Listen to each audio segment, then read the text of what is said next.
Greetings! In today's lesson, we will discover what is referred to in mathematics as the union or intersection of intervals.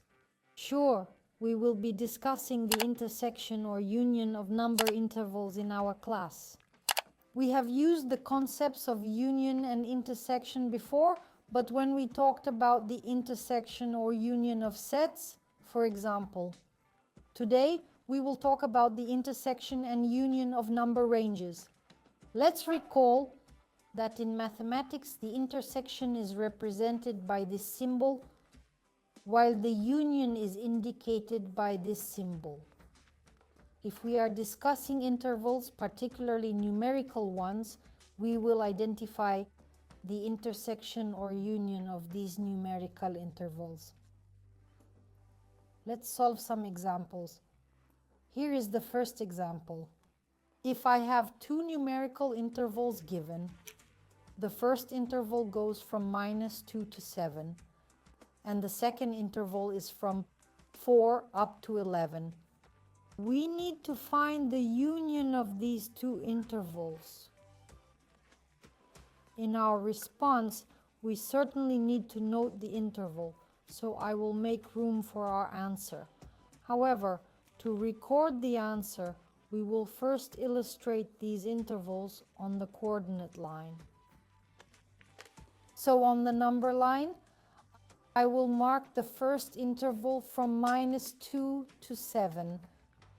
Let's note that this is a closed interval, bounded on both sides.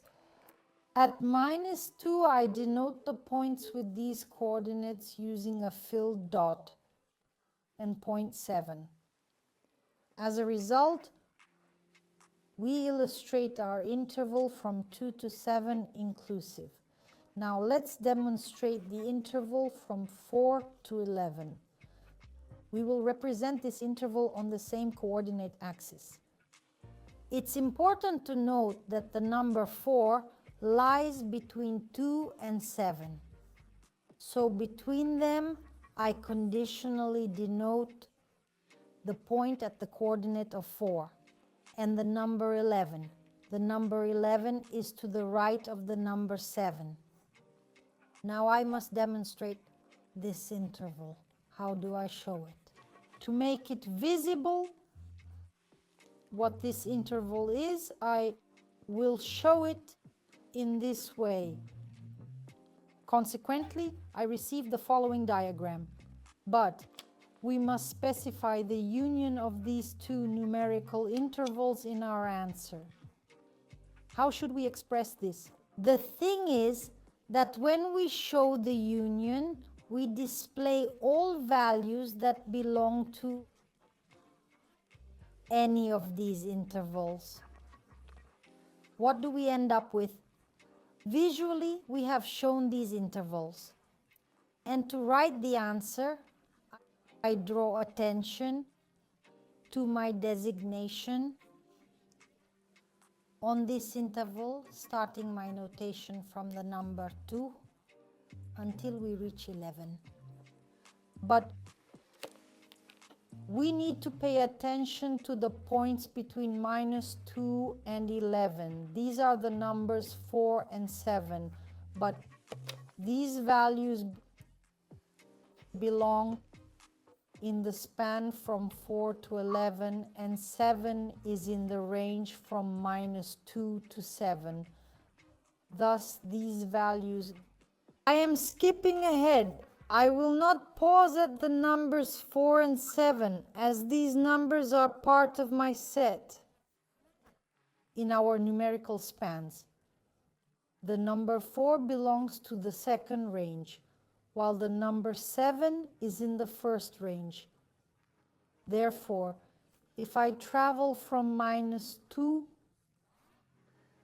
I will arrive at 11. Thus, I will record in the answer from -2 to 11. And this will be the answer. We have noted the answer. The union of the two numerical intervals will be the following range from -2 to 11. 4 and 7 belong to either the first range or the second range. But if we need to find the intersection of these numerical intervals from -2 to 7 and from 4 to 11, then I will consider on the number line the interval where the numbers will fit into both the first and second ranges. How can we see this?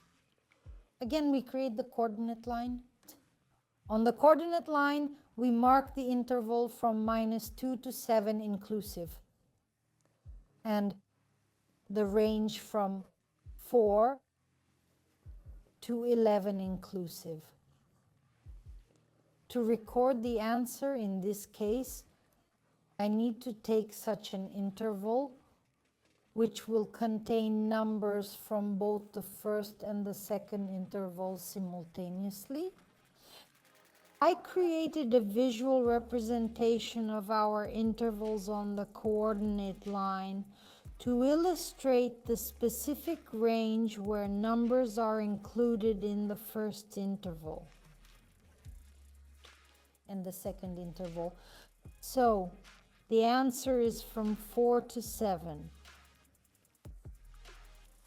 In today's class, we worked on 2 tasks involving the union and intersection of 2 number ranges.